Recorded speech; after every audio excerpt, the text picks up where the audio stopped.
যে যুবক আগুন হয়ে জ্বলে উঠেছিল তার নাম স্বামী বিবেকানন্দ।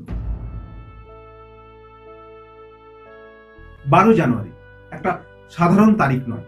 আজ এমন একজন মানুষের জন্মদিন যিনি শুধু একজন সন্ন্যাসী ছিলেন না, তিনি ছিলেন একটি যুগ, স্বামী বিবেকানন্দ।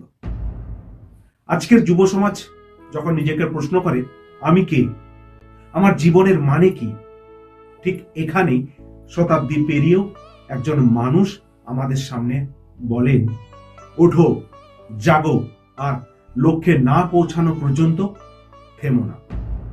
সমীর পণ্ডিত মোটিভেশনে আজকের বিশেষ পর্ব।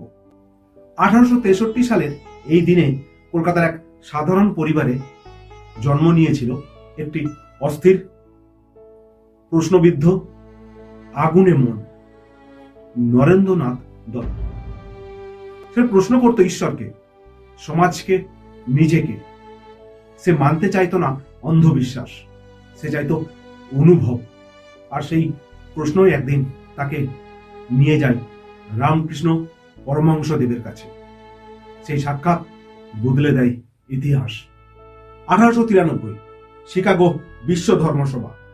সারা পৃথিবীর সামনে একজন গেরুয়া বসনে ভারতীয় যুবক দাঁড়িয়ে বলেছিলেন, sisters and brothers of America. আর সেই একটি বাক্যে পুরো তালিতে ফেটে পড়েছিল গোটা সভাকক্ষ। সেদিন শুধু বিবেকানন্দ নয়, ভারত কথা বলেছিল।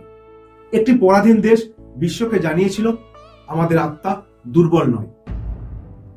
বিবেকানন্দ কাঁদতেন যুবকদের জন্য। তিনি বলেছিলেন, আমার দরকার কয়েকশো যুবক যারা ব্রজ্যের মতো শক্ত আর হৃদয়ে করুণাময়। কারণ তিনি জানতেন দেশ বদলায় বক্তৃতায় নয়, দেশ বদলায় যুব শক্তিতে। আজ যখন আমরা ক্লান্ত, হতাশ, বিভ্রান্ত, তখন বিবেকানন্দ আমাদের দিকে তাকিয়ে বলেন, তোমার মধ্যে অসীম শক্তি আছে, তুমি নিজেই জানো না। ধর্ম নয়, মানুষ হওয়াই তার শিক্ষা। বিবেকানন্দ কখনো বলেননি এই ধর্ম বড়, ওই ধর্ম ছোট। তিনি বলেছেন, মানুষের সেবা করাই ঈশ্বরের সেবা। ক্ষুধার্ত মানুষকে খাওয়াও, অশিক্ষিতকে শিক্ষা দাও, দুর্বলকে শক্ত করো। এই ছিল তার ধর্ম। আজকের সমাজে যখন বিভাজন, হিংসা, বিদ্বেষ, তখন বিবেকানন্দ আমাদের মনে করিয়ে দেয় একতা ছাড়া মুক্তি নেই। বিবেকানন্দের জন্মদিনে প্রশ্নটা ইতিহাসকে নয়, প্রশ্নটা নিজেকে। আমি কি ভয়কে জয় করছি? আমি কি নিজের শক্তিকে বিশ্বাস করছি? আমি কি সমাজের জন্য কিছু করছি, নাকি শুধু অভিযোগ করেই যাচ্ছি? বিবেকানন্দ আজও আমাদের ডাকছেন, কোনো মন্দির থেকে নয়, কোনো মঞ্চ থেকে নয়, আমাদের বিবেক থেকে। স্বামী বিবেকানন্দ চলে গেছেন খুব তাড়াতাড়ি, মাত্র 39 বছর বয়সে, কিন্তু রেখে গেছেন এমন আগুন যা আজও নিভে যায়নি।